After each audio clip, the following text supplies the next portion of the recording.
ya kan? Tidak ada di fungsi ABRI. Jadi ini akal-akalan kawan-kawan saya yang mengklaim petisi koalisi sipil dalam rangka membangun propaganda pengalihan isu.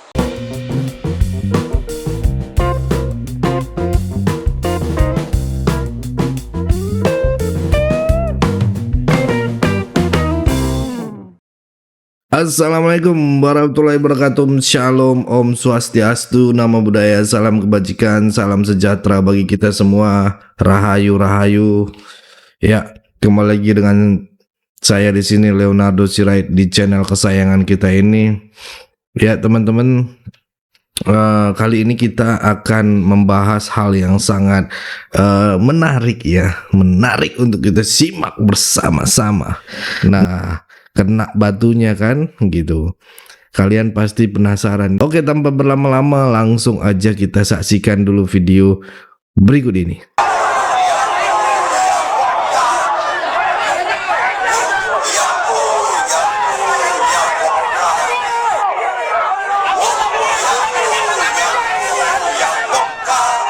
Kita harus hati-hati ketika mengatur peran dan fungsi TNI agar tetap berada di koridor yang terbaik.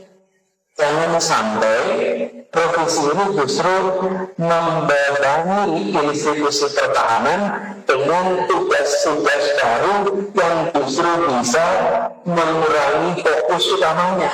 Karena fokus utamanya apa itu? Pertahanan. Nah, jadi ada satu hal yang perlu jadi perhatian. Apa? Proses prosedur. Bagaimana proses revisi ini berlangsung begitu cepat. Begitu cepat katanya. Tanpa cukup ruang dari masyarakat untuk berdiskusi, untuk memahami, untuk mengkaji. Dari mana nih makhluk-makhluk yang disebut koalisi sipil ini? Ya, gini Mang. Mengkritik TNI. Nanti kan ada lagi koalisi rakyat mendukung TNI melawan supremasi sipil. Wah, ini kacau. Bang, tapi agenda reformasi kan mengharuskan TNI harus kembali ke Saya 98, salah satu yang berdiri di Gastelepan masuk ke istana loh. Waduh, Bukan 98 ya kan. Zaman Soeharto. Keras, sangat keras. Bang, Ya. masyarakat kan mengkhawatirkan saat ini adanya divisi ABRI dan saat ini tidak adanya draft RUU. 27 tahun kita lihat secara fakta, 11.000 utang luar negeri. Itu sipil yang buat. BLBI ratusan triliun, itu sipil yang buat. Korupsi di seluruh partai politik, itu sipil yang buat. Tentara itu berkuasa dalam versi SBY itu baru 10 tahun. Pertumbuhan ekonomi 6,2. Demokrasi berjalan bagus. Ya kan? Tidak ada di fungsi ABRI. Jadi ini akal-akalan kawan-kawan saya yang mengklaim petisi koalisi sipil dalam rangka membangun propaganda pengalihan isu. Karena rakyat fokus kepada kejahatan sipil. Jadi ini sipil 27 tahun reformasi, brengsek semua, busuk semua, maling semua, kemudian cuci tangan menyalahkan yang lain. Bukan berarti kita mendukung militerisme, saya lawan. Semprot Pak yang demo itu, Pak. 27 tahun reformasi, pencuri, garong, penipu, itu sipil. Tapi kalau substansi dari yang terakhir ya, yang kita dengar secara resmi, meskipun naskahnya tidak pernah kita dapatkan, tapi pengumuman resmi atau naskah-naskah yang beredar yang mungkin resmi, itu kecenderungan ke arah kembali dufungsi tidak ada lagi. Ya, saya dilihat isinya, saya sudah baca semua isinya tidak ada, malah penguatan terhadap konsep yang sudah lama ada. Pertama begini, konsep itu Panglima itu dibawa langsung presiden itu sejak dulu.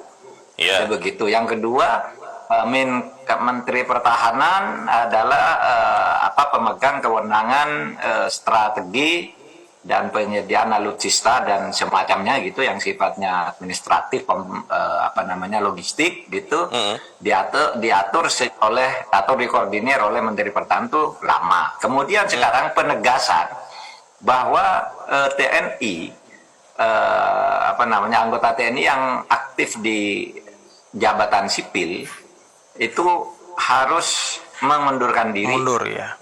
Ya. atau minta pensiun kecuali di dalam 16 yang sudah disebutkan karena memang ada permintaan atau ada irisan tugas-tugas ke pertahanan gitu.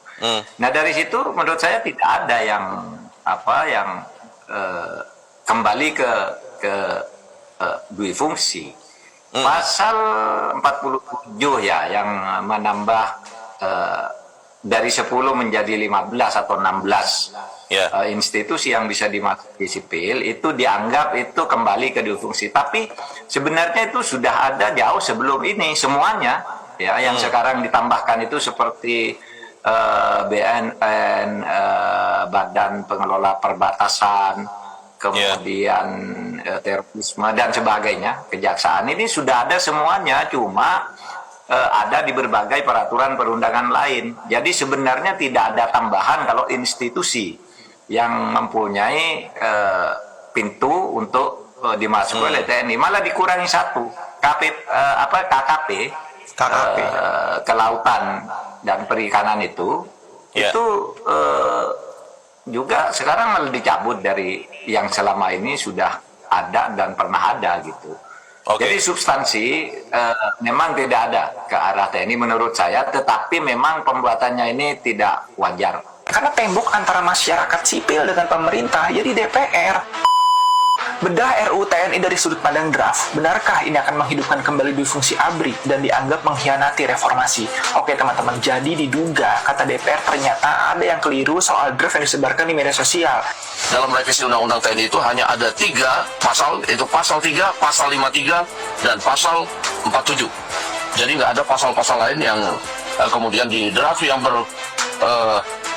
beredar di media sosial itu saya lihat banyak sekali. Dan kemudian kalaupun ada pasal-pasal yang sama yang kita sampaikan itu juga isinya sangat jauh berbeda. Kita mulai dulu dari sudut pandang revisi UU-nya teman-teman. Jadi sebenarnya revisi RUU TNI ini kan bukan muncul begitu aja. Nah DPR udah mulai bikin wacana soal UU ini. Lalu pada 28 Mei 2024 semua fraksi DPR setuju untuk majuin draft. Tapi ternyata banyak yang kebawa arus dokumen lama yang udah nggak relevan. Nah tepat tanggal 11 Maret kemarin pemerintah udah ngasih daftar inventarisasi masalah atau disingkat DIM ke DPR. Dan katanya yang diubah itu cuma ada penambahan 6 kementerian atau lembaga dari 10 jadi 16 sesuai dengan tugas dan perkembangan pertahanan negara katanya. Kalau misalkan teman-teman mau ngeliat rincian update agar penempatan prajurit itu katanya bisa aktif sesuai dengan perkembangan ancaman zaman, misal di bidang cyber, bencana, dan terorisme. Sekarang kita masuk ke naskah akademik RUU TNI. Jadi selain ada 16 institusi yang dimana di situ tertera pada kajian nomor C, kajian terhadap praktik penyelenggaraan, kondisi yang ada, serta permasalahan yang dihadapi, tercantum bahwa serta kementerian atau lembaga lainnya atas kebijakan presiden selaku kepala pemerintah dan panglima tertinggi atas Angkatan Darat, Angkatan Laut, dan Angkatan Udara berwenang menempatkan prajurit aktif TNI pada kementerian atau lembaga lain yang memerlukan guna melaksanakan tugas pemerintah secara optimal. Nah, yang jadi masalah kan beberapa pihak ini khawatir, wah ini bakal hidupin lagi nih dui fungsi ABRI. Nah, kalau kita bicara dari perspektif Undang-Undang 45 dan UU Pertahanan, penempatan prajurit aktif di KL itu bagian dari strategi menjaga kedaulatan dan keselamatan bangsa. Tapi lagi-lagi kita selalu dikhawatirkan dengan pemikiran apakah ABRI atau TNI ini bisa menguasai masyarakat sipil semua. Kita masalah di DPR, teman-teman. DPR itu nggak boleh rapat tertutup. Jadi transparan itu harus tetap terjaga, Pak. Bilang efisiensi. Pak Prabowo udah keluar soal efisiensi, tapi tetap dilakukan di hotel mewah. Kenapa ya? Karena tembok antara masyarakat sipil dengan pemerintah. Jadi DPR sebagai jembatan itu DPR harus bisa jelas sejelas-jelasnya. Dan gimana teman-teman kami? Coba deh share pendapat. Itulah tadi beberapa video yang bisa kita simak ya, yang bisa kita saksikan pada kesempatan kali ini. Oke, cukup segitu dulu teman-teman. Berikan tanggapan teman-teman yang menonton video ini bagaimana ya. Boleh berikan pandangan kalian lah sebanyak-banyaknya. Jangan cuma sekedar jadi penonton. Ayo menjadi tuntunan juga ya. Pesan saya pokoknya tetap jaga persatuan Indonesia. Jangan mau dipecah belah, jangan mau diadu domba, karena NKRI harga mati. Saya Leonardo Sirait mohon undur diri. Bye-bye. Jangan lupa subscribe dan share video ini. Bye-bye.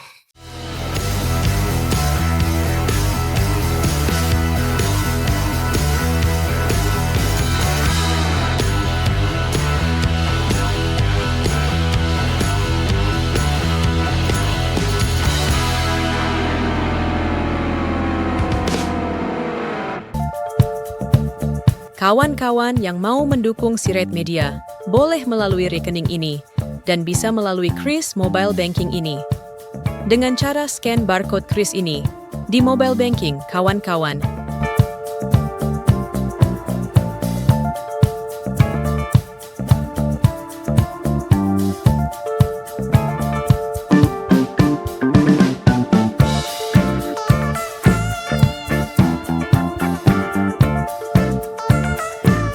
Dan jangan lupa juga mendukung pelayanan di yayasan kami melalui rekening ini dan bisa melalui Kris Mobile Banking ini.